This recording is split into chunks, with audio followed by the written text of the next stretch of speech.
Pode dar a minha cadeira a ela, dona Beatriz. Mas antes da sobremesa, a senhora vai descobrir por que Augusto deixou o futuro desta família dentro da minha bolsa. 8 dias depois da morte de Augusto Valença, a família se reúne para decidir o futuro do império que ele construiu. Diante de todos, Beatriz retira o lugar de Elisa à mesa e entrega a cadeira à amante de Rafael, transformando uma humilhação privada em uma declaração de guerra. Elisa, porém, carrega na bolsa um envelope deixado pelo próprio patriarca, e o medo no rosto de Beatriz revela que aquele jantar não terminará como ela planejou. Pode dar a minha cadeira a ela, dona Beatriz. Mas antes da sobremesa, a senhora vai descobrir por que Augusto deixou o futuro desta família dentro da minha bolsa. Elisa falou sem elevar a voz, com a mão apoiada no encosto que o mordomo acabara de afastar da mesa. Durante um segundo, ninguém respirou. A sala de jantar da mansão dos Valença em Jardins permanecia iluminada por lustres discretos e velas que Augusto costumava acender em aniversários de família. Naquela noite, tudo parecia montado para um funeral que se recusava a terminar. Beatriz manteve o queixo erguido. Não transforme a memória do meu marido em teatro. Elisa olhou para Rafael esperando ao menos um gesto, mas ele apertou os dedos sobre o guardanapo. Sente-se em outro lugar, Elisa. Não faça isso hoje. Lívia Prado, parada ao lado da cadeira, vazia, murmurou. Eu posso ir embora. Beatriz nem virou o rosto. Você fica. Esta família precisa aceitar a realidade. Elisa sentiu a humilhação como uma lâmina fria. A realidade, dona Beatriz, costuma ser menos obediente do que a senhora imagina. O jantar havia sido anunciado como uma homenagem íntima a Augusto Valença, morto 8 dias antes, após meses de uma doença mantida longe da imprensa. Estavam presentes apenas Rafael, Beatriz, Elisa, Lívia, 2 conselheiros e o advogado da família, Dr. Henrique Tavares, que ainda não chegara. Na cabeceira, a cadeira de Augusto permanecia vazia, como se o patriarca pudesse entrar e exigir explicações. Elisa deveria ocupar o lugar à direita de Rafael, como fizera durante 6 anos de casamento. Até naquela manhã, seu nome ainda aparecia nos convites como diretora honorária do Instituto e esposa do futuro presidente do grupo. Em vez disso, Beatriz ordenou que sua cadeira fosse colocada junto à parede e indicou a Lívia o assento ao lado do filho. Lívia assumirá a comunicação institucional da família, declarou. Ela acompanhará Rafael nos compromissos públicos e conterá os rumores sobre a sucessão. Rafael disse. Isso ainda não foi decidido pelo conselho. Beatriz respondeu com calma. O conselho decide contratos. Eu decido quem representa o nome Valença. Lívia pousou a mão perto da de Rafael sem tocá-lo. O gesto foi mais íntimo do que um beijo. Elisa conhecia aquela proximidade. Havia 3 meses, embora Rafael ainda a chamasse de parceria profissional. Primeiro vieram as mensagens apagadas.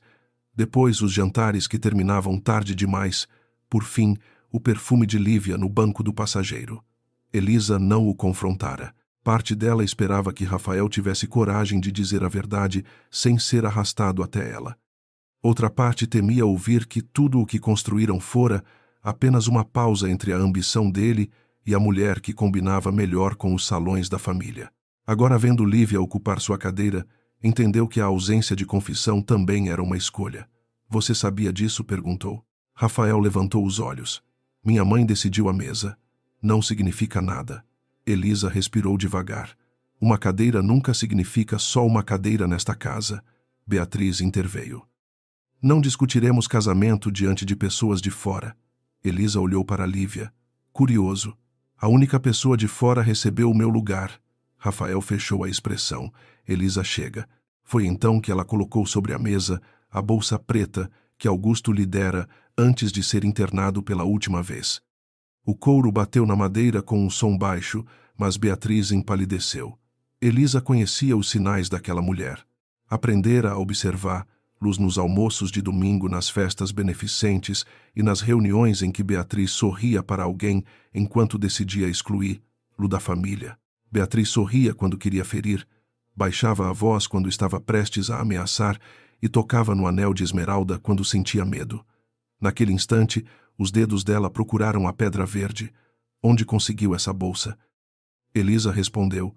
Augusto me deu. Meu marido não presenteava ninguém sem me contar. Talvez por isso tenha escolhido me entregar pessoalmente. Rafael virou-se para Elisa. Quando você esteve sozinha com meu pai? A acusação estava escondida na pergunta. Mais vezes do que você imagina. Menos vezes do que ele precisava. Rafael se inclinou. Não use a doença dele contra mim. Elisa respondeu. Eu não preciso. Você já fez isso quando decidiu não enxergar. Beatriz pousou a taça. Abra a bolsa. Elisa não se moveu. Não. Se existe algo do meu marido aí dentro, pertence à família. O telefone de Elisa vibrou no bolso. Foi exatamente isso que ele disse que a senhora diria. A chamada era de Henrique Tavares. Elisa atendeu diante de todos. A voz do advogado soou tensa, abafada pelo trânsito. Não abra o envelope sem mim. Anteciparam a reunião do conselho para as 7 da manhã. Elisa olhou para Beatriz. Quem antecipou Henrique hesitou. A presidência provisória. Também recebi uma cópia de um documento que não saiu do meu escritório. Alguém está tentando descobrir o conteúdo antes da abertura oficial. Não assine nada e não entregue a bolsa. Quando a ligação terminou, Rafael perguntou: que envelope? Beatriz respondeu antes dela. Provavelmente alguma carta sentimental transformada em arma. Elisa abriu o fecho e retirou um envelope espesso selado pelo cartório e marcado com a assinatura de Augusto. O olhar de Beatriz ficou imóvel. Lívia levou a taça aos lábios, mas sua mão tremia. Você já viu isto? Perguntou Elisa. Lívia pousou a taça depressa. Claro que não. Beatriz ordenou. Guarde isso. Elisa obedeceu. Não por submissão, mas porque o medo das duas mulheres lhe dissera mais do que qualquer documento aberto às pressas. O primeiro prato permaneceu quase intocado. Do lado de fora, os faróis deslizavam pelas árvores de jardins. Dentro da casa, cada talher parecia produzir ruído demais. Um dos conselheiros tentou falar sobre a expansão no Porto de Santos, mas Beatriz o interrompeu. Assuntos operacionais ficam para amanhã. Elisa percebeu pastas azuis sobre um aparador, todas com o logotipo do Grupo Valença. O nome de Lívia aparecia numa etiqueta destinada à equipe executiva. Então, está tudo pronto, disse Elisa. Minha retirada da mesa, a apresentação de Lívia e a reunião antes do horário. Só faltou avisar a esposa. Rafael respondeu. Nossa relação já estava quebrada antes de hoje. A frase atingiu Elisa com a violência de algo verdadeiro e incompleto. E você achou que isso lhe dava o direito de me substituir sem terminar o casamento? Rafael passou a mão pelo rosto. Eu não queria fazer isso aqui, mas fez. Lívia murmurou. Talvez seja melhor eu sair. Elisa virou-se para ela. Não, fique. Você trabalhou tanto para chegar a esta cadeira. Beatriz pediu que os empregados deixassem a sala. Quando as portas se fecharam, sua voz perdeu a suavidade. Vamos acabar com a encenação. Augusto estava doente, medicado e vulnerável. Qualquer papel entregue a você será contestado. Rafael se enrijeceu. Mãe, você nem sabe o que existe no envelope. Beatriz fitou o filho. Sei o bastante para entender que seu pai passou os últimos meses cercado por pessoas interessadas. Elisa tocou a bolsa e se lembrou de Augusto na varanda do hospital. O rosto magro, a respiração curta, os olhos ainda severos. Ele lhe dissera que quando exigissem que ela provasse não querer nada, deveria perguntar por que todos tinham tanto medo de que ela possuísse alguma coisa. Na época, Elisa acreditara que ele falava do casamento. Agora compreendia outra camada. Eu não discutirei a capacidade de Augusto numa mesa onde a senhora já decidiu o resultado. Henrique abrirá o envelope comigo amanhã. Beatriz respondeu. Amanhã pode ser tarde. Elisa perguntou. Para quem?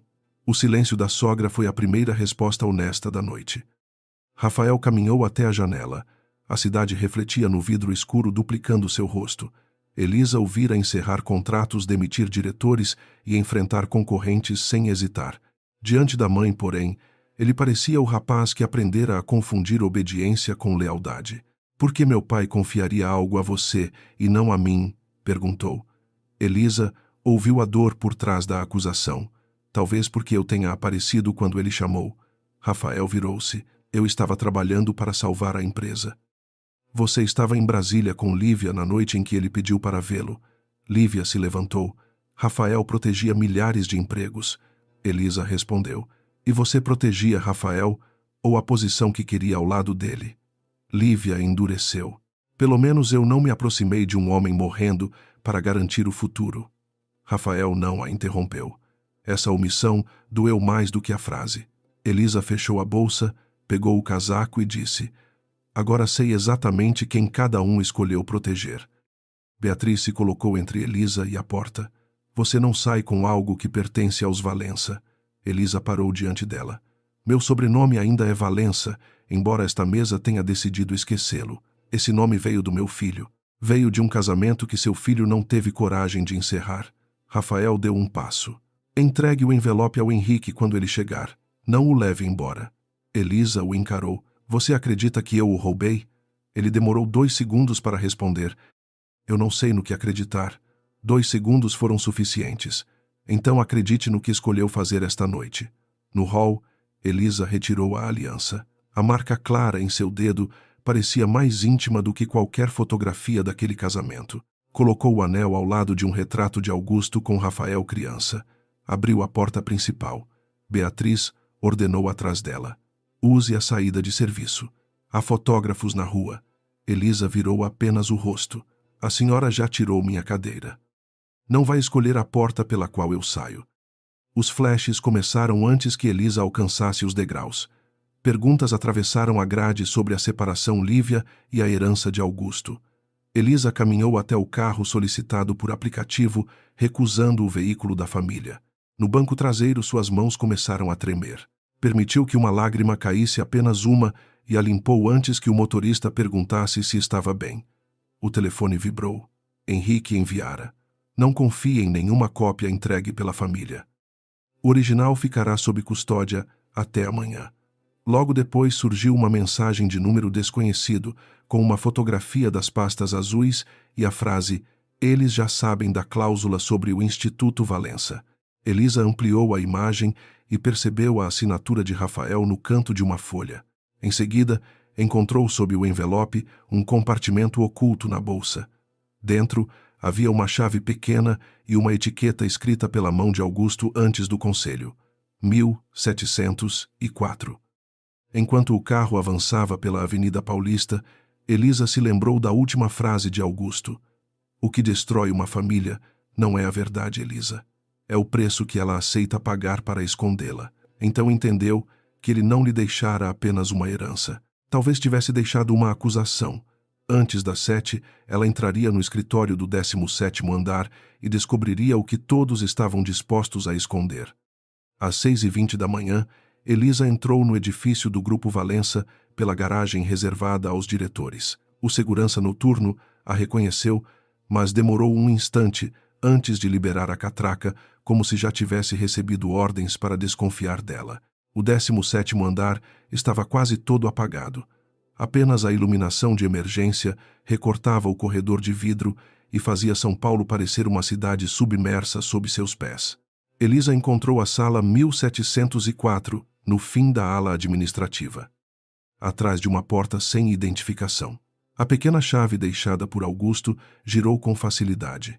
Dentro havia um arquivo antigo, uma mesa vazia e uma cafeteira que ainda conservava o cheiro amargo das madrugadas de trabalho.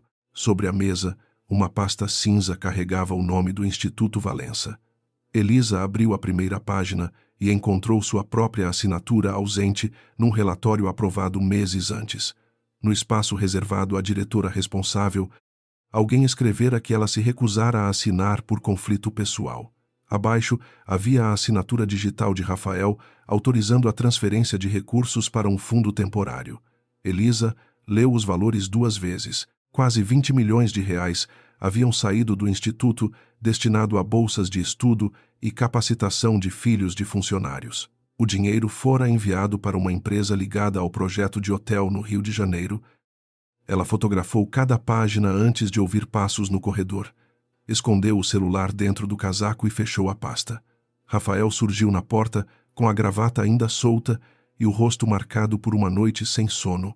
Como entrou aqui, Elisa ergueu a chave. Seu pai deixou a resposta. Rafael observou a sala, depois o arquivo aberto. Você não tinha autorização para mexer em documentos internos. Elisa respondeu com uma calma que o irritou ainda mais. Também não dei autorização para usarem meu nome num relatório falso. Ele pegou a pasta e folheou as páginas. Por um momento, o sangue pareceu desaparecer de seu rosto. Essa transferência foi emergencial. O projeto no Rio precisava de liquidez por poucos dias. O dinheiro voltou. Rafael não respondeu. Elisa aproximou-se. Eu perguntei se o dinheiro voltou. Ele fechou a pasta. Eu não acompanhei a operação até o fim. Ela soltou uma risada sem humor. Você assinou a retirada de milhões de um instituto social e não acompanhou até o fim. Rafael apertou a mandíbula. Minha mãe disse que o valor seria recomposto antes do fechamento do trimestre. E você preferiu acreditar porque perguntar seria mais difícil. A frase o atingiu. Ele a encarou como se procurasse a mulher que costumava aliviar seus erros. Elisa já não estava ali. Rafael caminhou até a janela, olhando os primeiros ônibus atravessarem a cidade. Você sabia disso quando meu pai lhe entregou a bolsa? Elisa respondeu.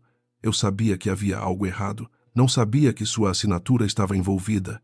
Ele se virou depressa. Então, por que não me procurou? Eu procurei você durante meses.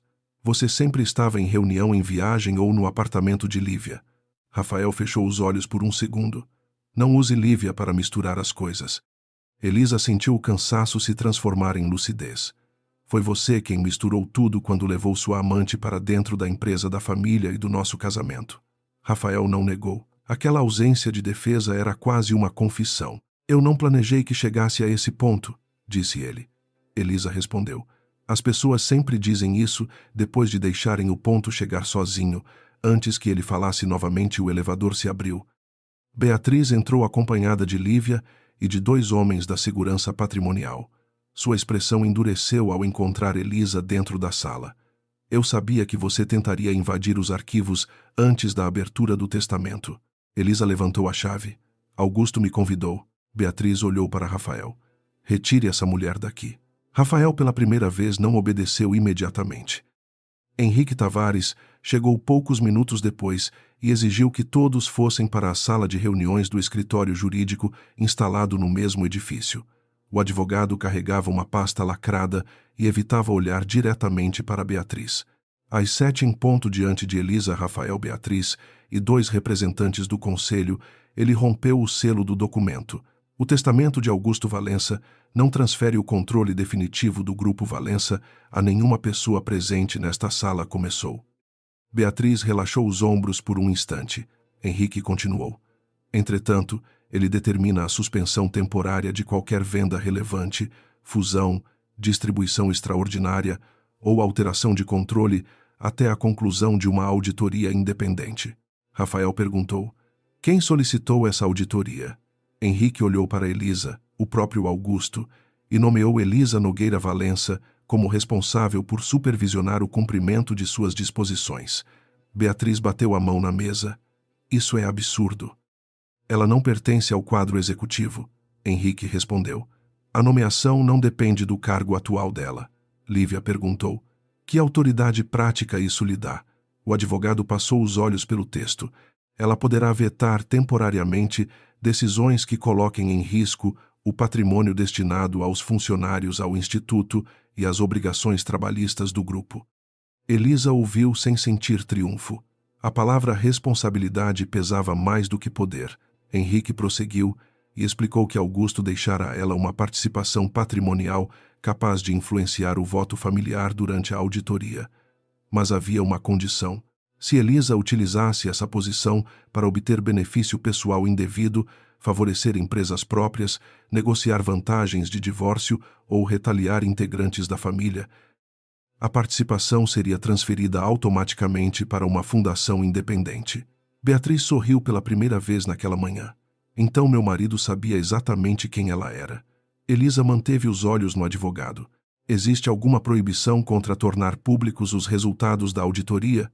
Henrique respondeu. Não, desde que a divulgação seja necessária para proteger terceiros ou cumprir obrigações legais. Rafael perguntou.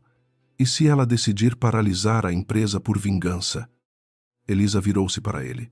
Você realmente acredita que eu colocaria milhares de pessoas em risco para ferir sua mãe? Rafael hesitou. Beatriz respondeu em seu lugar. Você já está usando um morto para ameaçar esta família. Elisa fechou a mão sobre o documento. Não fui eu quem desviou dinheiro de um projeto social para salvar um hotel. O silêncio que se seguiu foi tão pesado que até o ar-condicionado pareceu alto demais. Lívia olhou imediatamente para Beatriz e esse reflexo confirmou que ela conhecia a operação. Rafael percebeu. Você sabia? Perguntou. Lívia tentou manter a postura. Eu conhecia a crise do projeto, não a origem exata dos recursos. Você participou das reuniões com os investidores. Como diretora de comunicação, eu precisava saber o que poderia vazar. Rafael se levantou. Então você sabia mais do que eu. Beatriz interrompeu. Rafael, não seja infantil. Lívia foi eficiente quando você estava sobrecarregado. Elisa observou o rosto do marido. A traição que ele cometera contra ela agora começava a se repetir contra ele. Durante meses, Rafael acreditara controlar a relação com Lívia. Na verdade, Beatriz e a diretora de comunicação haviam construído um círculo de informação ao qual ele só tinha acesso quando já precisava assinar. Quantas vezes minha assinatura foi usada dessa forma? Perguntou. Beatriz endureceu. Sua assinatura não foi usada. Você assinou. Rafael baixou os olhos para as próprias mãos. Elisa quase sentiu pena, mas lembrou-se da cadeira retirada e do silêncio dele. A compaixão não apagava a responsabilidade. No fim da leitura, Henrique entregou a Elisa uma cópia autenticada e informou que a auditoria começaria dentro de 48 horas.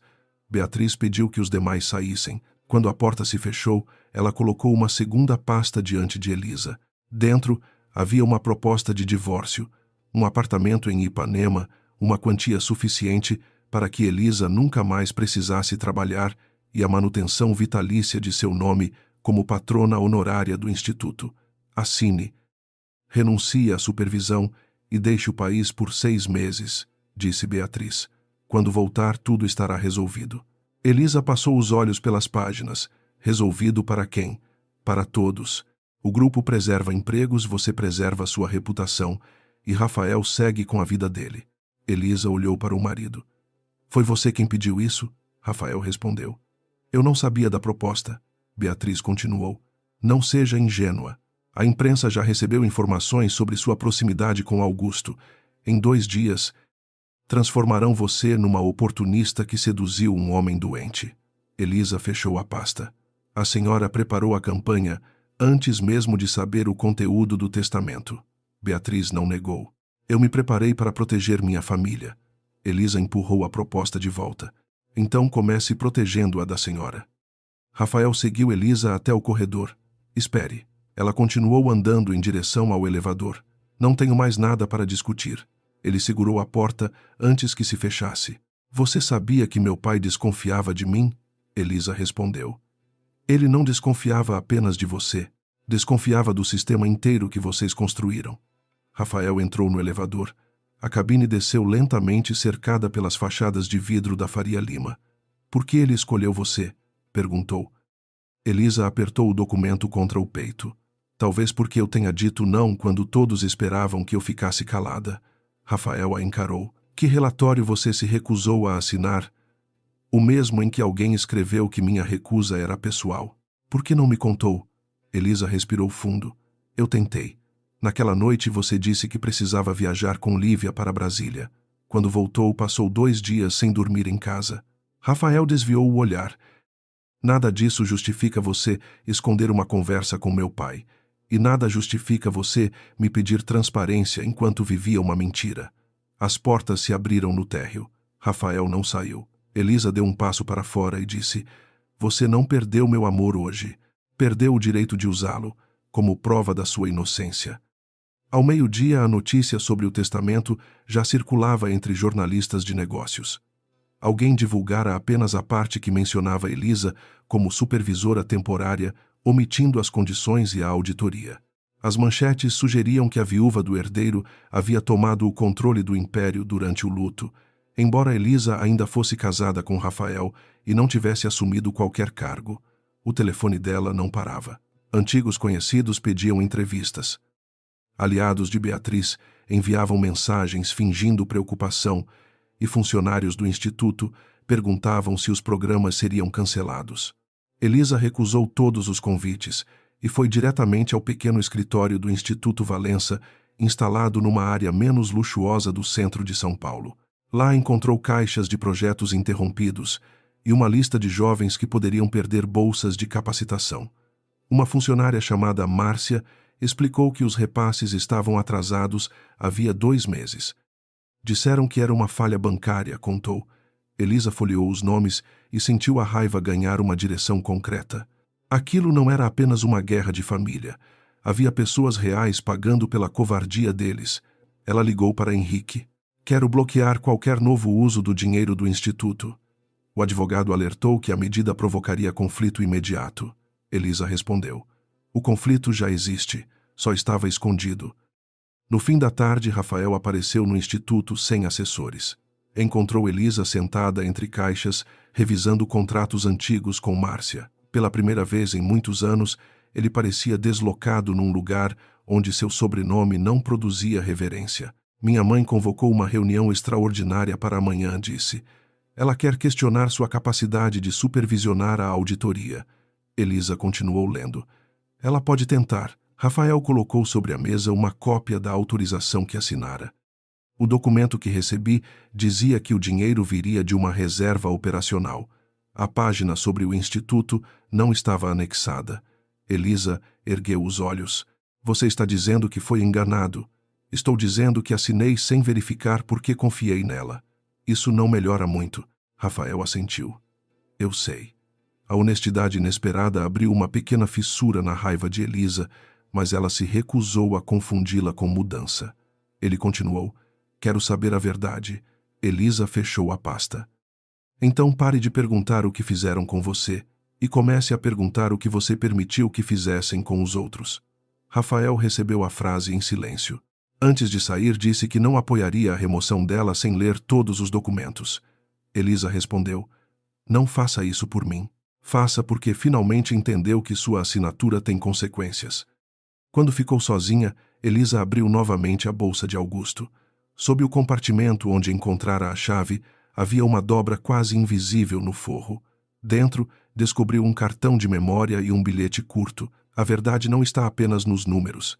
Procure quem recebeu ordens para mentir.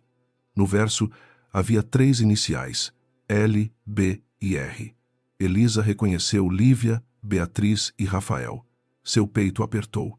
Talvez Augusto acreditasse que os 3 faziam parte do mesmo esquema. Talvez as letras significassem outra coisa. Ela inseriu o cartão no computador, mas os arquivos estavam protegidos por senha. Um único áudio podia ser reproduzido.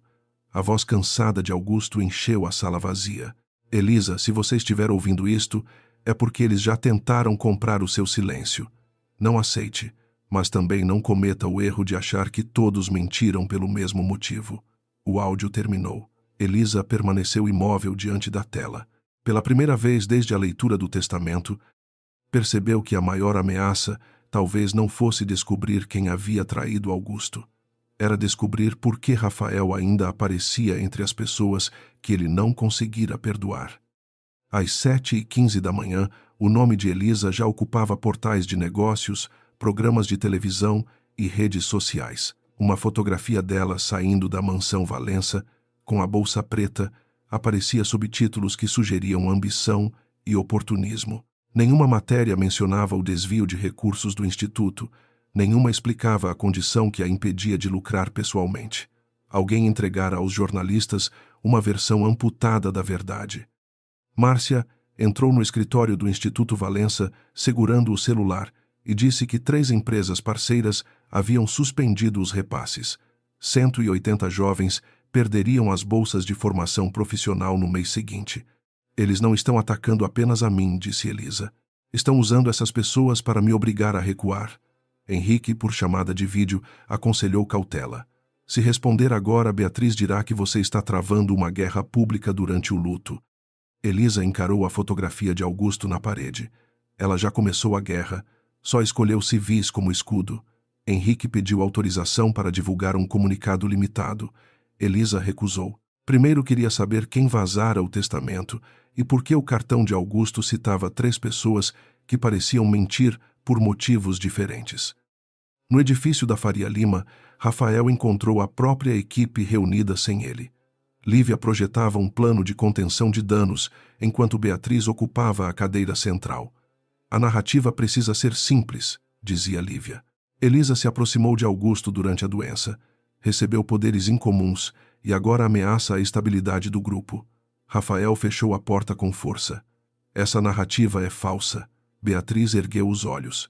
É útil. Ele retirou o controle da mão de Lívia. 3 parceiros congelaram contratos. A imprensa está perguntando se escondemos informações financeiras. Lívia respondeu que o silêncio seria interpretado como culpa. Então vocês fabricaram outra culpa e colocaram no colo da minha esposa. Beatriz corrigiu. Da mulher que já deixou este casamento, embora ainda use nosso sobrenome. Rafael sentiu a frase reescrever sua própria covardia. Eu destruí meu casamento. Isso não autoriza vocês a destruírem a reputação dela. Lívia apontou para a tela. Estamos protegendo você. Rafael viu uma linha com perguntas sobre a relação entre Elisa e Augusto. Protegendo-me da verdade ou das consequências, Lívia não respondeu. Quando os assessores saíram, Beatriz disse que o grupo não sobreviveria a uma auditoria pública. Rafael percebeu que ela não temia apenas um erro, mas uma estrutura inteira construída sobre versões convenientes. Ao meio-dia, Elisa recebeu proposta de uma entrevista exclusiva. O produtor prometia espaço para seu lado, mas as perguntas antecipadas revelavam a armadilha quando começara a visitar Augusto. Sozinha, quanto receberia, se mantinha algum relacionamento secreto com o sogro. Elisa desligou. Logo depois, Celso Andrade apareceu no instituto dizendo representar investidores preocupados. Ofereceu uma passagem para Lisboa. Hospedagem por 6 meses e garantia de que as bolsas seriam retomadas se Elisa renunciasse temporariamente à supervisão. Não é uma compra, disse. É uma pausa estratégica. Elisa devolveu o cartão dele. Quando alguém oferece dinheiro para que eu desapareça, é porque minha presença custa mais caro. Celso manteve o sorriso. A senhora subestima o que pode perder. Elisa respondeu que já perdera a casa, o casamento e a ilusão de pertencer à família. O que restou não está à venda. Quando ele saiu, Márcia revelou que Celso participara da consultoria responsável pelo hotel no Rio. Elisa ligou para Henrique e pediu que registrasse formalmente a tentativa de acordo, não para usá-la como espetáculo, mas para impedir que a negassem depois. Naquela tarde, Rafael foi ao arquivo financeiro com uma equipe que não respondia a Beatriz. Encontrou 5 autorizações digitais emitidas em seu nome. 2 ele lembrava ter assinado. 3 continham anexos inseridos depois da aprovação inicial. O sistema mostrava acessos feitos pela diretoria de comunicação. Quando confrontou Lívia no estacionamento subterrâneo, ela não tentou fugir. Ajustei documentos porque sua mãe precisava fechar a operação antes que os bancos recuassem. Rafael levou alguns segundos para compreender a naturalidade da confissão. Você alterou arquivos com a minha assinatura. Lívia cruzou os braços. Usei permissões que você me deu para divulgar relatórios, não para mover dinheiro. Ela riu sem humor. Você quer fingir que não sabia que o grupo afundava no rio? Você dizia que não queria detalhes. Mandava resolver. Rafael sentiu o concreto frio da garagem e o Instituto Lívia desviou os olhos. Era temporário. As bolsas estão suspensas, porque Elisa transformou tudo em crise. Rafael se aproximou. Foi você quem vazou o testamento. Ela admitiu ter entregado o contexto a 2 jornalistas. Contexto não. Você entregou uma arma. Lívia perdeu a paciência. Eu fiquei ao seu lado quando Elisa se afastou e quando seu pai adoeceu. Fiz o trabalho que ninguém queria. Agora vai me tratar como criminosa porque sua esposa resolveu bancar a santa. Rafael compreendeu que ela via o lugar ao lado dele como pagamento por serviços prestados. Elisa ouviu o áudio de Augusto até decorar cada pausa. Nem todos mentiram pelo mesmo motivo. Beatriz mentia para preservar controle. Lívia mentia para conquistar um lugar. E Rafael. Nos registros antigos, Elisa encontrou uma mensagem de Augusto pedindo uma reunião urgente com o filho. Na mesma noite, Rafael viajara para Brasília com Lívia. Havia outra mensagem enviada por Rafael ao pai. Assine o que for necessário. Confio na mamãe para conduzir. Quando Rafael chegou ao instituto, Elisa colocou a mensagem diante dele. Você disse que não sabia. Ele leu em silêncio. Eu não sabia da origem do dinheiro, mas sabia que havia algo urgente demais para ser explicado e preferiu não perguntar. Rafael tentou se aproximar. Meu pai e minha mãe discutiam sobre tudo. Achei que era outra disputa de controle. Elisa respondeu. Você sempre acha que o conflito é dos outros até que alguém sangre no seu lugar? Ele ergueu o rosto. Encontrei alterações feitas por Lívia. Posso provar que parte dos anexos foi incluída depois. Elisa não se moveu. Isso pode provar que enganaram você. Não prova que você queria saber a verdade. Rafael permaneceu junto à mesa sem a arrogância dos escritórios do grupo. O que você quer que eu faça? A pergunta despertou em Elisa uma tristeza maior do que a raiva. Durante 6 anos ela esperara que ele perguntasse o que precisava mudar. Agora ainda buscava instruções. Não quero que faça nada por mim. Quero que olhe para o que fez sem procurar uma mulher para culpar. Nem sua mãe, nem Lívia, nem eu. Rafael passou a mão pelo cabelo. Posso apoiar a auditoria? Pode. Posso afastar Lívia? Pode. Posso assumir publicamente que a transferência teve minha autorização. Elisa fechou os olhos. Também pode entender que nenhuma dessas coisas recompra nosso casamento. Rafael respirou com dificuldade. Você já decidiu. Ela retirou da gaveta um envelope preparado por Henrique. Dentro estava o pedido de divórcio consensual, sem exigência de apartamento, pensão ou participação adicional. Decidi quando você olhou para mim naquela mesa e disse que não sabia no que acreditar. Rafael segurou os papéis. Você está fazendo isso no pior momento possível, Elisa respondeu. O pior momento foi quando eu ainda acreditava que salvar a imagem da nossa família salvaria nosso amor. Na manhã seguinte à reunião extraordinária, reuniu conselheiros, consultores e dirigentes das operações de Santos. Beatriz apresentou Elisa como risco de governança e afirmou que a auditoria poderia provocar demissões. Elisa ouviu até o fim. Quando recebeu a palavra, projetou a lista das bolsas suspensas, os contratos de capacitação e os pagamentos atrasados. Esta crise não começou quando o testamento foi aberto. Começou quando alguém decidiu que jovens de famílias trabalhadoras podiam financiar silenciosamente um projeto de luxo. Um conselheiro perguntou se ela pretendia paralisar o grupo, pretendo impedir novas retiradas e preservar salários fornecedores essenciais e obrigações trabalhistas. Todo o gasto fora dessas prioridades será revisto. Beatriz acusou Elisa de usar sentimentalismo. Sentimentalismo é chamar de família uma empresa que sacrifica os mais fracos para proteger o sobrenome dos mais fortes. Quando chegou o momento de votar a remoção provisória de Elisa Rafael, pediu acesso completo aos anexos antes de qualquer decisão. Beatriz o encarou como se ele tivesse cometido uma traição pessoal. Rafael sustentou o olhar, mas não votou a favor de Elisa. Pediu adiamento. Para ela, aquilo confirmou que ele ainda permanecia no meio da ponte, tentando não perder nenhum dos lados. A reação de Beatriz foi imediata. Naquela noite, um programa exibiu uma gravação de Elisa deixando o escritório de Augusto semanas antes da morte. O vídeo não tinha áudio, mas a legenda sugeria encontros secretos e manipulação emocional. Fotógrafos aguardavam do lado de fora do apartamento. Elisa apagou as luzes e ficou sentada no chão da sala, vendo agora a Avenida Paulista pulsar pela janela. Pela primeira vez, a solidão não pareceu liberdade, mas abandono.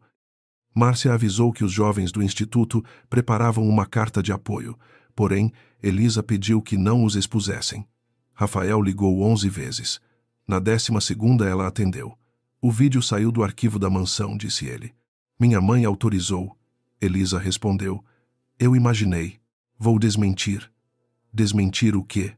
Que eu visitava seu pai. Eu visitava. Que você não sabia. Você não quis saber. A verdade inteira é mais feia do que a mentira deles. Rafael pediu para vê-la. Elisa recusou. Assine o divórcio. É a primeira verdade que ainda depende apenas de nós. Horas depois, Lívia apareceu na mansão exigindo proteção. A campanha começava a se voltar contra a diretoria de comunicação e jornalistas perguntavam quem autorizara os vazamentos. Beatriz serviu café sem convidá-la a sentar. Você foi contratada para controlar a narrativa, não para se tornar parte dela. Lívia entendeu que o lugar à mesa nunca lhe pertencera. Era uma cadeira emprestada enquanto fosse útil. Eu fiz tudo o que a senhora pediu. Beatriz respondeu. Então deveria ter feito melhor. Lívia saiu com o rosto imóvel, mas levava no celular cópias de mensagens e ordens que poderia usar para se salvar. Ao mesmo tempo, Elisa conseguiu abrir parte do cartão de Augusto, usando a data de fundação do Instituto como senha. Surgiu um vídeo gravado no escritório 1704. Augusto aparecia frágil, porém lúcido. Rafael não roubou o dinheiro, disse, mas assinou para não ter de escolher entre a verdade e a mãe. Um homem que entrega a consciência para evitar conflito pode causar tanto dano quanto quem planeja o crime. Elisa levou a mão à boca. Augusto continuou. Se ele decidir contar tudo, não o absolva depressa. A coragem que chega tarde ainda precisa pagar pelo atraso. Atrás dele havia um documento sobre uma operação desconhecida. Elisa pausou a imagem e ampliou. Na última linha aparecia o nome de Beatriz, e logo abaixo, uma cláusula que transferia toda a responsabilidade financeira para Rafael caso o projeto fracassasse. A reunião definitiva do conselho foi marcada para as 9 da manhã de sexta-feira, mas às 8h15, a calçada diante do edifício do Grupo Valença já estava cercada por jornalistas. Beatriz havia transformado o encontro numa demonstração pública de força. Convidara representantes de bancos investidores e 2 conselheiros que deviam favores antigos à família. Elisa chegou sem assessores, usando o mesmo terno azul escuro que vestira na primeira reunião do Instituto Valença. Não levou joias nem a bolsa de Augusto. Carregava apenas uma pasta branca. No saguão, Henrique tentou prepará-la. Beatriz pedirá sua remoção imediata e tentará provar que você está usando o testamento para tomar o grupo. Elisa perguntou se os documentos de proteção aos funcionários haviam sido registrados. Foram protocolados ontem à noite. Ela assentiu. Então deixe que ela diga tudo. Ao entrar no elevador, encontrou Rafael sozinho. Ele parecia mais velho do que na semana anterior. Minha mãe transferiu parte da responsabilidade do projeto para o meu nome, disse. Elisa respondeu. Eu vi. Rafael apertou a pasta que trazia. Também encontrei os anexos originais. Vou entregá-los. Faça isso porque é certo. E se isso destruir o grupo? Elisa olhou para os números subindo no painel. Talvez destrua apenas a mentira que vocês chamavam de grupo. A sala do conselho ocupava quase todo o último andar. A cidade se estendia atrás das paredes de vidro, indiferente à queda de qualquer sobrenome. Beatriz sentava-se no lugar que antes pertencera a Augusto. Lívia estava à sua direita diante de uma apresentação intitulada Risco Sucessório e Proteção Institucional. Elisa percebeu que a cadeira reservada a ela ficava distante da mesa principal junto aos advogados. Não comentou. Beatriz abriu a reunião, afirmando que a família enfrentava uma tentativa de captura patrimonial conduzida por alguém sem experiência executiva. Elisa recebeu uma posição provisória por meio de um documento redigido durante a doença de Augusto. Desde então, bloqueou operações, causou pânico entre parceiros e colocou milhares de empregos em risco. Um conselheiro perguntou se havia prova de benefício pessoal. Lívia mostrou fotografias do apartamento oferecido no acordo de divórcio, trechos de mensagens fora de contexto e a estimativa do patrimônio ligado ao testamento. A senhora Elisa recusou uma composição generosa porque pretende obter muito mais. Elisa permaneceu em silêncio. Beatriz confundiu isso com fraqueza. Meu marido foi manipulado. Esta família não entregará seu futuro a uma mulher movida por ressentimento. Só então, Elisa abriu a pasta branca. Terminou, Beatriz respondeu. Estou apenas começando. Elisa ergueu os olhos. Não. A senhora acabou de dizer exatamente o que eu precisava que todos ouvissem. Henrique distribuiu cópias de um documento assinado por Elisa 2 dias antes. Ela explicava que durante todo o período de auditoria, nenhum dividendo, remuneração imóvel ou benefício ligado à participação herdada seria recebido por ela.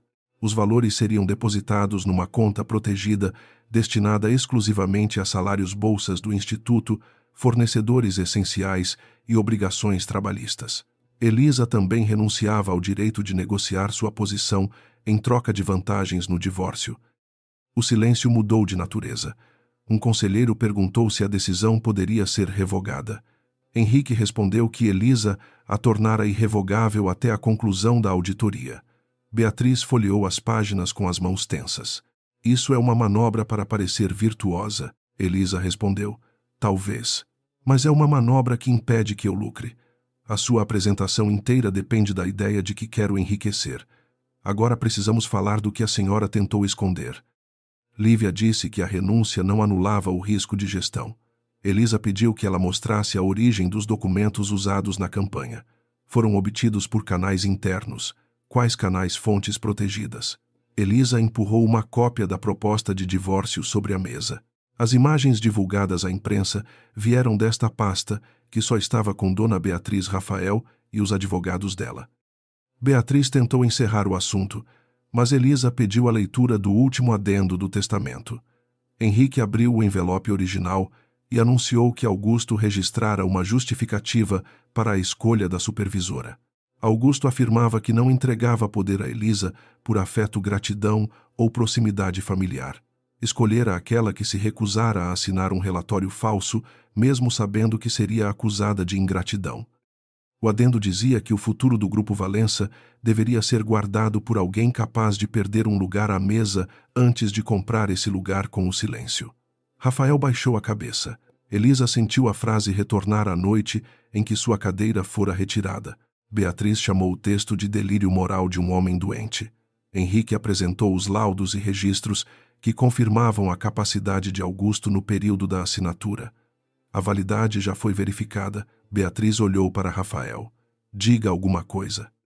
Ele levantou o rosto. Meu pai estava certo sobre uma coisa. Elisa disse não quando eu escolhi não perguntar. A mãe respondeu que ele estava permitindo que uma crise conjugal destruísse décadas de trabalho. Rafael pousou diante dos conselheiros as autorizações originais e as versões alteradas. Não. Estou admitindo que minha omissão ajudou a construir esta crise. As telas passaram a exibir a sequência das transferências. Os anexos demonstravam que o dinheiro do Instituto Valença fora direcionado ao projeto do Rio, depois a 2 consultorias e finalmente a uma empresa usada para manter garantias bancárias. Beatriz insistiu que tudo seria recomposto. Elisa perguntou com que recursos. Um diretor financeiro respondeu que a família planejava vender uma participação nas operações de Santos, mas a venda fora impedida pelo testamento. Então a senhora pretendia vender um ativo saudável para esconder um investimento fracassado e devolver o dinheiro antes que alguém percebesse, concluiu Elisa. Beatriz perdeu a serenidade. Eu pretendia salvar o grupo. Seu sogro falava de princípios enquanto eu lidava com bancos, credores e funcionários que não podiam saber que o império estava sangrando. Elisa não gritou. Os funcionários já estavam pagando. A senhora só decidiu que não mereciam saber. Beatriz bateu a palma na mesa. Sem mim, esta família teria desaparecido há anos. Elisa respondeu. Talvez. Mas proteger lá não lhe dava o direito de escolher quem seria sacrificado. Na tentativa de provar que Elisa desconhecia a operação, Beatriz exibiu uma mensagem em que ordenava a Lívia que preparasse documentos para Rafael assinar sem detalhes que provocassem resistência. Só depois percebeu o que colocara na tela. Lívia ficou imóvel. A mensagem mostrava o nome de Beatriz, a data e a ordem para apresentar a transferência como reserva operacional. Um dos conselheiros exigiu explicações. Beatriz tentou dizer que se tratava de uma orientação de comunicação. Lívia fechou o computador e falou pela primeira vez sem procurar aprovação. Não era comunicação. Eu recebi ordens para alterar anexos, controlar vazamentos e usar as permissões de Rafael. Beatriz virou-se para ela. Cuidado com o que diz. Lívia respondeu. A senhora já decidiu me culpar. Ontem pediu que eu assinasse uma declaração assumindo que agi sozinha. Tirou o celular da bolsa e entregou a Henrique uma sequência de mensagens. Rafael perguntou se ela modificara os documentos por vontade própria. No começo obedeci porque queria crescer. Depois continuei porque queria ficar ao seu lado. Achei que se salvasse, sua família teria um lugar nela. Rafael respondeu, e para conseguir isso ajudou a destruir meu casamento. Lívia o encarou com lágrimas contidas. Seu casamento já estava sendo destruído por você. Eu só aceitei o espaço que deixou aberto. Elisa observou a mulher que ocupara sua cadeira e entendeu que Beatriz jamais pretendia permitir que ela permanecesse ali. Beatriz solicitou uma pausa, mas o conselho recusou. Os representantes dos bancos queriam preservar as operações e os diretores exigiam uma liderança provisória sem ligação direta com as transferências. Rafael levantou-se antes que alguém apresentasse uma moção. Eu me afasto da presidência executiva até o fim da auditoria. Beatriz segurou seu braço. Você não fará isso. Ele retirou a mão dela com cuidado. Já fiz. Em seguida declarou que entregaria os registros. Assumiria publicamente que assinara autorizações sem verificar os anexos e não usaria o cargo para impedir as investigações. Um conselheiro perguntou se ele admitia fraude. Rafael respondeu: admito negligência, covardia e responsabilidade pelas consequências. A qualificação jurídica caberá a quem deve fazê-la. Elisa percebeu que aquela era a primeira decisão importante que ele tomava sem procurar aprovação. Não era redenção. Era o começo do preço. A moção para remover Elisa foi rejeitada. Em seu lugar, aprovou-se uma comissão independente, limites temporários à família e proteção imediata às verbas do Instituto. Beatriz permaneceu sentada na cadeira de Augusto, mas já não controlava a sala. Quando a reunião terminou, jornalistas aguardavam uma declaração. Elisa foi a primeira a se aproximar dos microfones. Disse que o Instituto continuaria funcionando, que salários e bolsas seriam protegidos e que a auditoria apuraria responsabilidades sem espetáculos. Um repórter perguntou quanto ela herdara. Nada que possa usar em benefício próprio durante este processo. Outro quis saber se pretendia assumir o Grupo Valença. Não. Pretendo impedir que pessoas sem voz paguem por decisões tomadas em salas onde nunca foram convidadas. Rafael apareceu depois e confirmou seu afastamento. Não mencionou Elisa como esposa vítima ou aliada. Assumiu que falhara como gestor e que colaboraria com a investigação. Beatriz recusou-se a falar. Lívia enviou aos advogados o restante das mensagens. O escândalo que Beatriz tentara controlar já não podia ser reduzido a uma disputa entre mulheres. Era uma crise criada por anos de silêncio comprado. No fim da tarde, Elisa voltou ao escritório 1704. Encontrou Rafael diante da janela segurando a carta de Augusto que Henrique lhe entregara após a reunião. Ele escreveu que confiava mais em você do que em mim, disse. Elisa fechou a porta. Não foi isso que escreveu. Rafael entregou a carta. Augusto dizia que amava o filho, mas não podia confiar o futuro da empresa a alguém que sempre escolhia a paz aparente em vez da verdade. Dizia também que Rafael ainda poderia mudar, desde que aceitasse perder o poder sem transformar a própria dor numa desculpa. Passei a vida tentando provar que era capaz de ocupar o lugar dele, murmurou Rafael, e acabei ocupando apenas os erros. Elisa respondeu: você não precisa se tornar seu pai. Precisa parar de usar o medo dele como justificativa. Rafael perguntou se existia alguma possibilidade de salvar o casamento. Elisa olhou para o homem que amara agora sem cargo e sem o escudo do sobrenome. Salvar exigiria fingir que ainda existe o que você destruiu. Eu não farei isso. Ele fechou os olhos, mas não pediu que ela mudasse de ideia. Pela primeira vez aceitou que a dor dela não estava sob seu controle. Rafael assinou os documentos do divórcio sobre a mesa de Augusto. Não pediu apartamento, ações ou cláusula de silêncio. Apenas escreveu o nome e devolveu a caneta. Vou assumir o que fiz mesmo que você nunca volte. Elisa respondeu. Essa é a primeira coisa certa que diz sem esperar uma recompensa. Quando ele partiu, ela permaneceu sozinha, com a carta, o testamento e a cidade abaixo. Poderia ocupar o escritório, convocar fotógrafos e sentar-se na cadeira que todos disputavam. Em vez disso, ligou para Márcia e autorizou a retomada imediata das bolsas usando os recursos protegidos. Depois pediu a Henrique que começasse o processo para transformar parte permanente da herança em uma fundação com participação de funcionários. O advogado lembrou que ela poderia conservar mais controle para si. Elisa respondeu: Augusto não me deixou um prêmio, deixou uma pergunta. Quero que a resposta sobreviva a todos nós. Ao guardar os papéis, encontrou uma fotografia antiga. Nela, sua mãe servia café numa recepção dos Valença, enquanto convidados desviavam o olhar. Elisa tocou a imagem e compreendeu que não lutava para conquistar um lugar naquela mesa. Lutava para que ninguém mais precisasse desaparecer, para que uma família poderosa continuasse parecendo perfeita. 6 meses depois da reunião que desmontara a autoridade de Beatriz, Valença, a sede do grupo, ainda carregava marcas da crise. Algumas paredes haviam sido repintadas, diretores tinham mudado de andar e a cadeira de Augusto fora retirada da sala principal a pedido do Conselho Independente. O gesto provocara comentários entre funcionários antigos, mas Elisa não se opôs. Nenhuma empresa deveria continuar obedecendo à sombra de um homem morto, por mais grandioso que tivesse sido. A auditoria confirmara que os recursos do Instituto Valença haviam sido usados para sustentar o projeto do Rio e que documentos haviam sido alterados para esconder a origem do dinheiro. Beatriz perdeu qualquer função executiva e o direito de representar o grupo, embora conservasse os bens e a participação que legalmente lhe pertenciam. Lívia foi afastada da diretoria, devolveu equipamentos e assinou um acordo de colaboração com os auditores. Rafael permaneceu fora da presidência. Naquela manhã, Elisa atravessou o antigo saguão sem fotógrafos ao redor e encontrou Márcia diante de uma parede coberta por fotografias dos primeiros alunos que haviam retomado os cursos.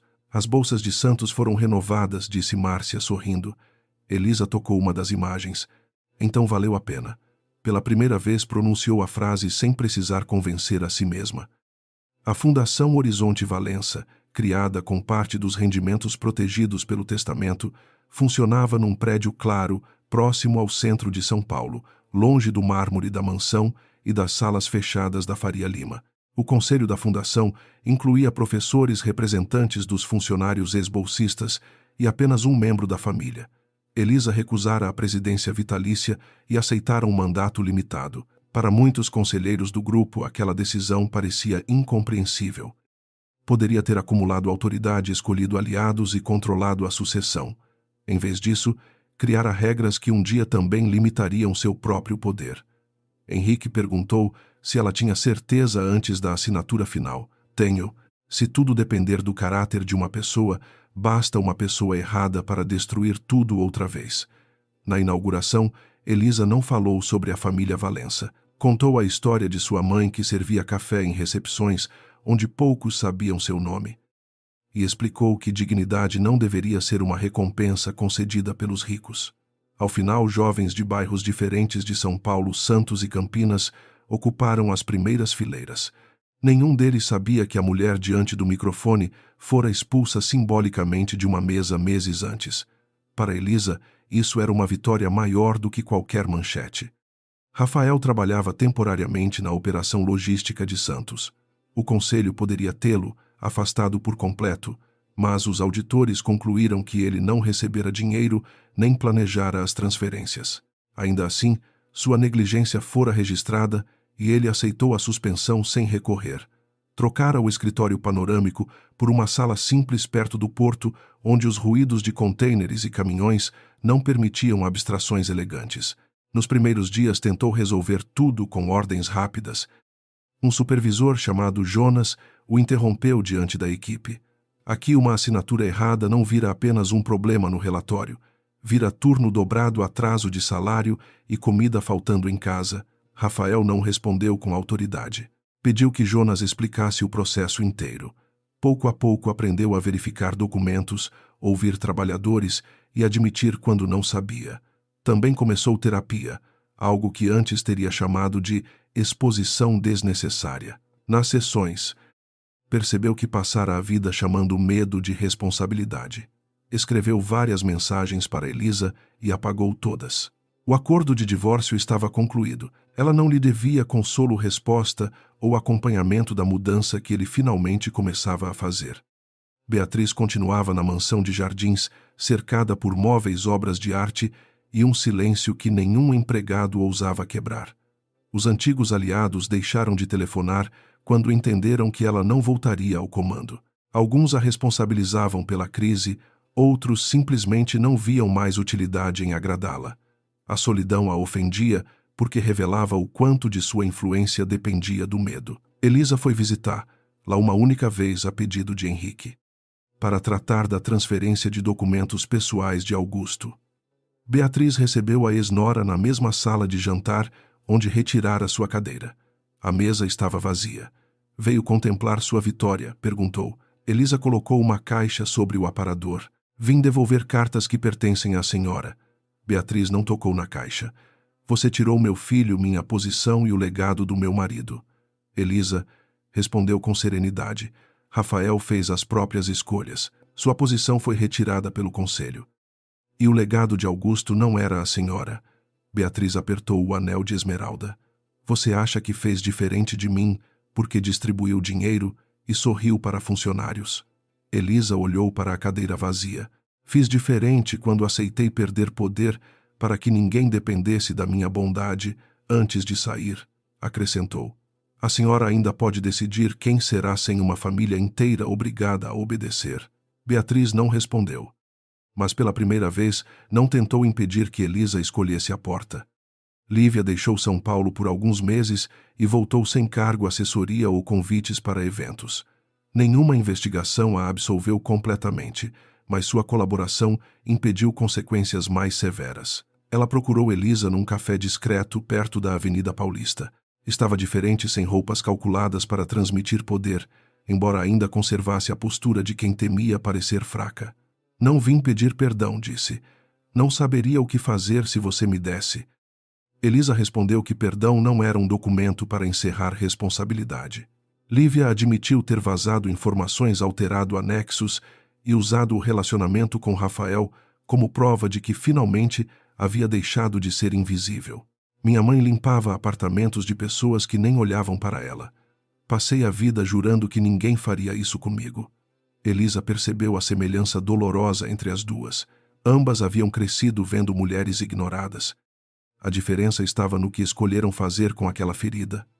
Você não precisava ocupar a minha cadeira para deixar de ser invisível, disse Elisa. Lívia baixou os olhos. Eu sei agora. Não se tornaram amigas. Elisa também não ofereceu trabalho na fundação. Apenas aceitou que Lívia cumprisse as consequências sem ser reduzida para sempre ao pior ato de sua vida.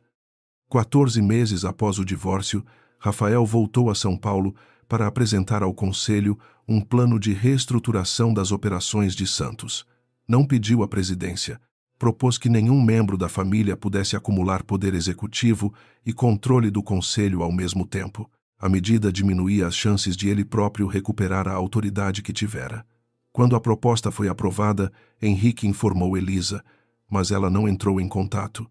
Dias depois, Rafael apareceu na Fundação Horizonte para entregar pessoalmente documentos de um programa de aprendizagem ligado ao porto. Esperou na recepção como qualquer visitante. Quando Elisa desceu, viu um homem ainda elegante, mas sem a pressa arrogante que antes ocupava todos os espaços. Poderia ter enviado isso, disse ela. Rafael segurou a pasta junto ao corpo. Poderia, mas queria perguntar se aceita tomar um café, não para falar do divórcio da empresa ou do meu pai. Elisa observou o relógio. Tenho 40 minutos. Foram a um café pequeno, onde nenhum garçom o chamou de doutor e ninguém reconheceu o sobrenome. Rafael falou sobre Santos Jonas e os erros que agora revisava linha por linha. Não pediu elogio. Elisa contou sobre os novos cursos da fundação. Pela primeira vez em anos conversaram sem que um dos dois tentasse vencer. Os encontros seguintes foram espaçados. Às vezes passavam semanas sem se falar. Rafael nunca apareceu sem avisar e não usou amigos presentes ou a família para pressioná-la. Quando Beatriz foi internada por uma crise de pressão, ele informou Elisa apenas porque acreditava que ela gostaria de saber sem pedir que fosse ao hospital. Elisa enviou flores, mas não compareceu. Em outra ocasião, Rafael admitiu que ainda sentia vergonha de Lívia, não apenas por tê-la amado de forma desonesta, mas por tê-la usado como fuga para uma intimidade que já não sabia construir com a esposa. Eu me convenci de que você tinha se afastado, disse. Era mais fácil do que admitir que eu só me aproximava quando precisava ser compreendido. Elisa respondeu que também errara ao transformar silêncio em prova de dignidade. Eu devia ter saído quando percebi que precisava desaparecer para manter nosso casamento em paz. Rafael não tentou dividir igualmente a culpa. Seu silêncio feriu você. O meu feriu todo mundo. Aquela frase não reconstruiu a confiança, mas mostrou que ele finalmente compreendia a diferença. Elisa permitiu que a relação avançasse devagar, sem promessas, e sem o sobrenome Valença como centro. Beatriz levou mais tempo para se mover. 1 ano e meio depois da queda, pediu uma reunião com os representantes da fundação. Não exigiu lugar de honra e não tentou falar em nome de Augusto. Ofereceu a venda de uma coleção de joias para criar um fundo de emergência destinado às famílias prejudicadas pelos atrasos do Instituto. Elisa perguntou se aquilo era uma tentativa de recuperar reputação. Beatriz respondeu com uma honestidade cansada. No começo talvez fosse. Agora não há reputação suficiente para recuperar. A doação foi aceita sob regras públicas e sem o nome de Beatriz no programa. Ela concordou. Não houve abraço nem reconciliação instantânea. Ao final, Beatriz ficou diante de Elisa e disse: Naquela noite tirei sua cadeira porque achei que se você permanecesse ao lado de Rafael, eu perderia o controle da família. Elisa respondeu: A senhora já tinha perdido a família. Só ainda controlava a mesa. Beatriz absorveu as palavras sem defesa. Antes de partir, perguntou se Elisa acreditava que as pessoas podiam mudar tarde demais. Podem mudar, respondeu Elisa, mas nem sempre recebem de volta o que destruíram. Beatriz assentiu. Era pouco. Ainda assim, era a primeira vez que aceitava uma verdade sem tentar comprá-la. 2 anos depois do jantar na mansão, Elisa e Rafael decidiram recomeçar. Não retomaram o casamento anterior. Marcaram uma cerimônia civil pequena num cartório de São Paulo, acompanhados por Márcia, Jonas Henrique e alguns amigos que os conheciam fora da família Valença. Beatriz compareceu, mas sentou-se na segunda fileira e não escolheu nenhum detalhe. Lívia não foi convidada, embora tivesse enviado uma mensagem breve desejando que Elisa nunca mais diminuísse a própria voz. Após a assinatura, Rafael segurou a mão de Elisa e perguntou em voz baixa: Tem certeza? Ela sorriu. Desta vez tenho certeza porque posso ir embora. Ele compreendeu que aquela liberdade era a base do novo compromisso. Não houve fotógrafos discursos sobre impérios nem cadeiras reservadas para sobrenomes importantes. Na recepção simples, todos se sentaram onde quiseram. Elisa escolheu um lugar perto da janela com Rafael ao lado, não porque alguém determinara a posição de uma esposa, mas porque ambos haviam chegado ali por decisão própria. A bolsa preta de Augusto permanecia guardada na fundação, ao lado do primeiro estatuto e do relatório que Elisa se recusara a assinar. O testamento mudara a distribuição do poder, mas não fora ele que transformara suas vidas. O que realmente mudara tudo fora a coragem de deixar uma mesa injusta, enfrentar a verdade e construir um lugar que ninguém pudesse retirar. 3 anos depois da noite em que Beatriz Valença mandara retirar a cadeira de Elisa, a Fundação Horizonte preparava a inauguração de sua maior unidade. O antigo galpão próximo ao Porto de Santos havia sido transformado num centro de formação profissional, com salas de tecnologia, oficinas de logística, biblioteca e uma cozinha comunitária destinada às famílias dos alunos. Na entrada não havia estátuas de Augusto, fotografias de executivos ou placas douradas com o nome da família. Existia apenas uma frase escolhida pelos primeiros estudantes: Nenhum futuro deve depender do silêncio de quem precisa dele. Elisa chegou antes das 7 da manhã, usando calça clara, camisa branca e o cabelo preso, de qualquer maneira. Carregava caixas de documentos e discutia com o eletricista sobre uma tomada que ainda não funcionava. Rafael apareceu logo depois trazendo café para a equipe. Quando a viu agachada ao lado de uma mesa, perguntou se a presidente da fundação não deveria estar apenas cortando a fita. Elisa aceitou o copo e respondeu que presidentes que apenas cortavam fitas tinham causado problemas demais naquela família. O casamento reconstruído não se parecia com a vida que haviam levado na mansão dos Valença. Eles moravam num apartamento confortável em São Paulo, mas sem empregados permanentes, jantares formais ou obrigações sociais decididas por Beatriz. Rafael ainda trabalhava no grupo agora como diretor de operações, submetido ao conselho independente. O antigo cargo de presidente executivo fora dividido entre 3 áreas e nenhuma decisão importante podia ser aprovada apenas por membros da família. Ele continuava rico, influente e reconhecido, mas aprendera que autoridade não significava ter sempre a última palavra.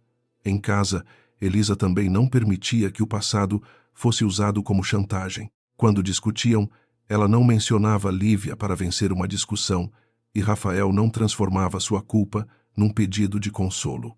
O amor entre eles crescera de forma menos brilhante do que antes, porém muito mais verdadeira.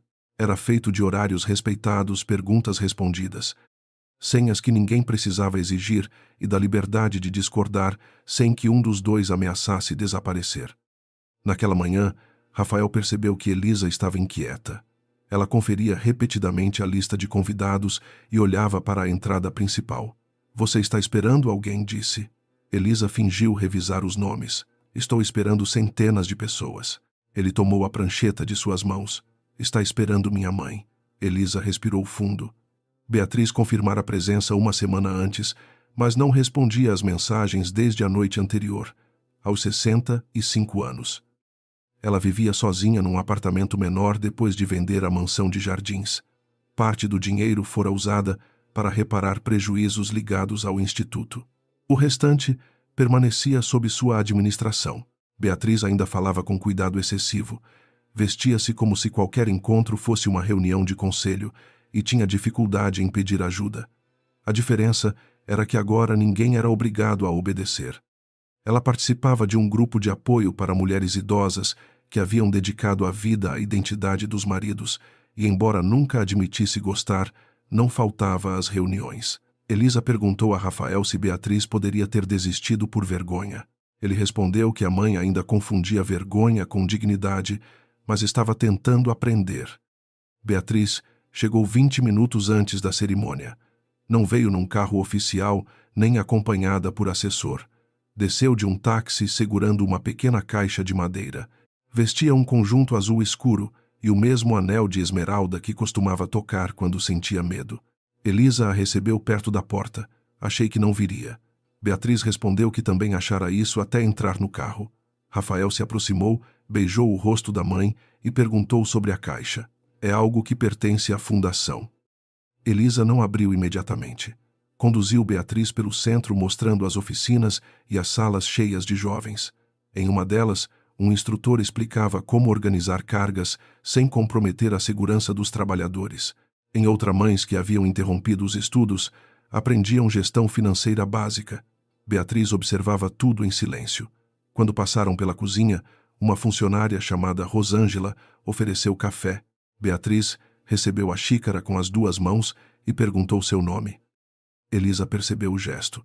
Anos antes, Beatriz teria agradecido sem olhar para o rosto de quem a servia. A caixa foi aberta no pequeno auditório. Dentro estava o anel de esmeralda.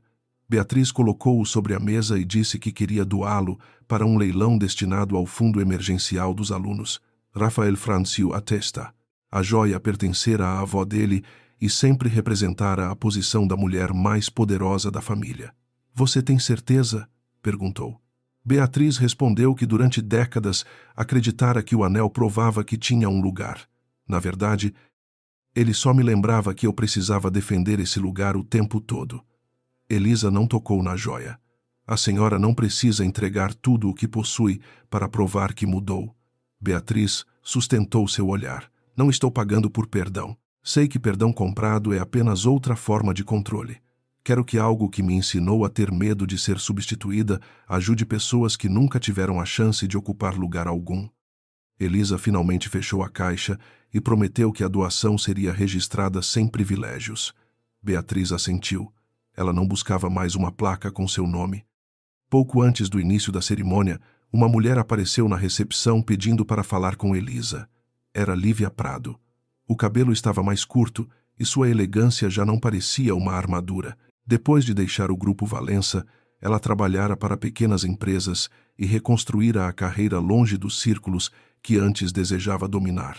Criara uma consultoria voltada para a transparência em comunicação corporativa, usando justamente os erros que cometera como exemplo do que não deveria ser feito. Elisa não havia quase 2 anos. Rafael ficou tenso quando percebeu sua presença, mas não tentou expulsá-la nem decidir por Elisa. Lívia explicou que uma das empresas parceiras da fundação a convidara para acompanhar o evento e que poderia ir embora se sua presença causasse desconforto. Elisa respondeu que o centro não era uma extensão de sua vida pessoal. Se Lívia estava ali para trabalhar com honestidade, poderia ficar. Lívia agradeceu e olhou para Rafael. Entre os dois não havia saudade. Existia apenas o reconhecimento de uma história que terminara mal porque ambos escolheram mentiras convenientes. Durante a cerimônia, Elisa não falou do testamento nem da humilhação que sofrera. Contou a história de uma jovem chamada Camila, filha de um operador do porto que quase abandonara o curso quando a bolsa foi suspensa. Camila retomara os estudos, tornara-se técnica em segurança e agora seria uma das instrutoras do novo centro. Quando subiu ao palco, a jovem disse que nunca conhecera Augusto, não acompanhara as disputas da família e não sabia quanto valia o patrimônio dos Valença. Eu só sei que, quando o dinheiro sumiu, minha vida quase parou. Quando voltou, não recebi um favor, recebi a oportunidade que já tinha conquistado. As palavras atravessaram o auditório. Rafael baixou os olhos. Beatriz segurou a bolsa junto ao corpo. Lívia permaneceu imóvel. Elisa compreendeu que aquele era o verdadeiro resultado da guerra que haviam travado. Não estava nas manchetes, nas reuniões, nem no casamento reconstruído. Estava numa mulher jovem que agora podia contar sua própria história sem depender da generosidade de uma família poderosa. Depois dos discursos, uma mesa comprida foi montada no pátio. Não havia lugares marcados. Estudantes, executivos, instrutores, trabalhadores do porto e representantes da fundação sentaram-se juntos. Beatriz permaneceu em pé por alguns segundos, procurando instintivamente uma posição que confirmasse sua importância. Elisa puxou uma cadeira vazia perto de Rosângela e disse: "Sente-se aqui." Beatriz olhou para a cadeira e depois para Elisa. "Você não precisa fazer isso." Elisa respondeu: "Não estou devolvendo o seu lugar. Estou oferecendo um lugar numa mesa que não pertence a ninguém." Beatriz se sentou. Do outro lado, um aluno perguntou se ela já trabalhara em logística. A antiga matriarca quase respondeu que fora responsável por um império, mas se conteve. Disse apenas que administrara uma empresa familiar por muitos anos e cometera erros suficientes para falar sobre o assunto. O rapaz riu e contou que também já cometera alguns. A conversa continuou sem reverência. Beatriz parecia desconfortável, mas não saiu. Rafael encontrou Elisa perto da oficina no fim da tarde. A música da comemoração chegava abafada, misturada ao barulho distante do porto. Ele passou o braço ao redor da cintura dela e perguntou se estava feliz. Elisa respondeu que sim, mas não da maneira simples que imaginara. "Eu costumava achar que o final feliz seria ver sua mãe perder tudo, Lívia ser humilhada e você implorar para eu voltar." Rafael perguntou se alguma parte dela não desejara isso. Desejou, por muito tempo, mas, se todos fossem destruídos, eu continuaria presa, à mesma mesa, apenas sentada no lugar de quem me feriu. Rafael permaneceu em silêncio. Elisa olhou para ele. "A mudança de vocês não apaga o que aconteceu, só impede que aquilo seja a única coisa que define o futuro." Ele beijou sua testa. "E eu ainda tenho medo de falhar de novo." Elisa respondeu que também tinha. A confiança não eliminara o medo, apenas lhes dera coragem para conversar antes que ele se transformasse em segredo. Na semana seguinte, Rafael recebeu uma proposta do conselho para voltar à presidência executiva. A empresa estava estável, a auditoria fora concluída e muitos investidores acreditavam que sua imagem renovada beneficiaria o grupo. Anos antes, ele teria aceitado antes mesmo de ler as condições. Desta vez, levou a proposta para casa e a colocou sobre a mesa da cozinha. Elisa não disse o que ele deveria fazer. Rafael passou 2 dias conversando com diretores, trabalhadores e conselheiros. No terceiro, recusou o cargo e sugeriu que uma executiva sem ligação com a família assumisse a função. Permaneceria nas operações e aceitaria uma posição no conselho apenas após novo período de avaliação. Quando contou a Beatriz, ela perguntou se não temia perder definitivamente o controle do legado de Augusto. Rafael respondeu que o legado do pai, quase fora destruído, exatamente porque todos confundiram controle com proteção. Beatriz ficou alguns segundos em silêncio. "Ele teria orgulho de você." Rafael balançou a cabeça. Não sei, mas desta vez a decisão não foi tomada para agradá-lo. Meses depois, a Fundação Horizonte realizou o leilão do Anel de Esmeralda. Beatriz compareceu discretamente e viu a joia ser comprada por uma empresária que prometeu mantê-la como símbolo do programa de apoio às mulheres que retornavam ao mercado de trabalho. O valor financiaria bolsas por 5 anos. Ao final, Beatriz pediu a Elisa que caminhasse com ela até a saída. Passei a vida acreditando que seria esquecida se não estivesse no centro, confessou. Agora descubro que ser lembrada não depende de quantas pessoas obedeceram. Elisa perguntou se sentia falta do anel. Beatriz olhou para a própria mão nua. Sinto falta da mulher que achava que era quando o usava, mas não sinto falta do medo. Antes de entrar no carro, ela entregou a Elisa uma pequena chave. Era a chave da antiga sala 1704. O edifício venderia aquele andar e Beatriz conseguira retirar o último objeto deixado no escritório. Elisa perguntou o que era. Uma cadeira. Respondeu Beatriz. A cadeira de Augusto.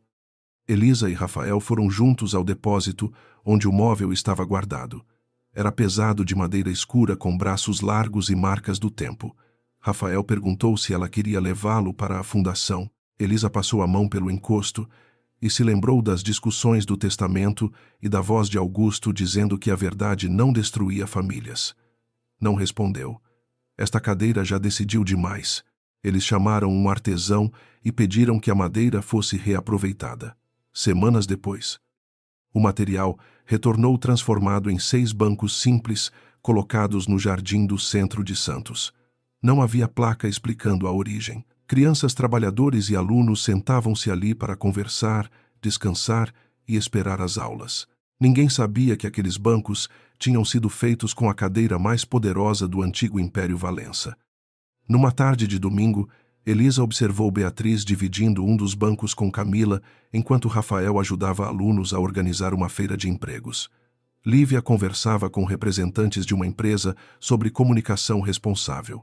Nenhum deles havia se tornado perfeito. Beatriz ainda lutava contra o impulso de controlar.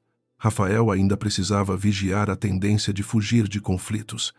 Lívia carregava as consequências de ter usado pessoas como degraus. Elisa ainda precisava lembrar que força não significava suportar tudo sozinha. Mas agora, cada um reconhecia a própria ferida antes de transformá-la numa arma. Elisa sentou-se no espaço vazio do banco. Beatriz não se afastou nem tentou ocupar o centro.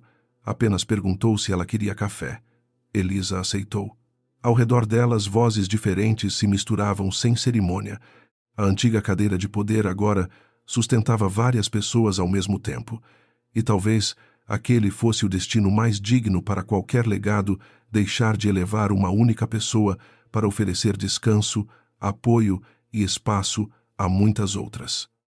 Esta história foi criada para oferecer entretenimento por meio de drama familiar, romance, traição, disputa por herança e reviravoltas emocionais. Mas seu propósito não é apenas mostrar uma mulher humilhada que conquista poder. O centro da narrativa é a diferença entre possuir autoridade e merecer confiança. Elisa representa a força de quem aprende que dignidade não significa suportar tudo em silêncio. Ela não vence porque recebe dinheiro ou porque um homem poderoso a salva. Vence porque recusa transformar a própria dor numa nova forma de injustiça. Sua maior conquista não é ocupar o lugar da sogra, mas construir uma estrutura onde nenhuma pessoa tenha poder absoluto. Rafael mostra que arrependimento verdadeiro precisa produzir consequências. Um pedido de desculpas não basta quando alguém escolheu a covardia, ignorou sinais e permitiu que outras pessoas sofressem. Sua mudança só se torna real quando ele aceita perder o cargo, o casamento e o controle, sem exigir Elisa como recompensa. Beatriz representa pessoas que confundem proteção com controle. Ela não nasceu cruel. Tornou-se alguém capaz de ferir porque acreditava que perder poder significava deixar de existir. A história ensina que traumas podem explicar comportamentos, mas não eliminam responsabilidade. Lívia mostra como o medo de ser invisível pode levar alguém a tentar ocupar o lugar de outra pessoa. Sua trajetória lembra que uma vítima do passado também pode se tornar responsável por causar dor no presente. O valor educativo da história está na defesa da transparência, da responsabilidade, do respeito aos trabalhadores, da autonomia feminina e da necessidade de estabelecer limites dentro da família. Também mostra que perdão não significa esquecer, restaurar antigas relações ou retirar consequências. Como entretenimento, a narrativa oferece tensão, romance, segredos, conflitos empresariais e uma forte inversão de poder. Como mensagem, afirma que o verdadeiro final feliz não acontece quando o oprimido ocupa o trono do opressor. Ele acontece quando o trono deixa de ser necessário e todos finalmente encontram um lugar digno à mesa.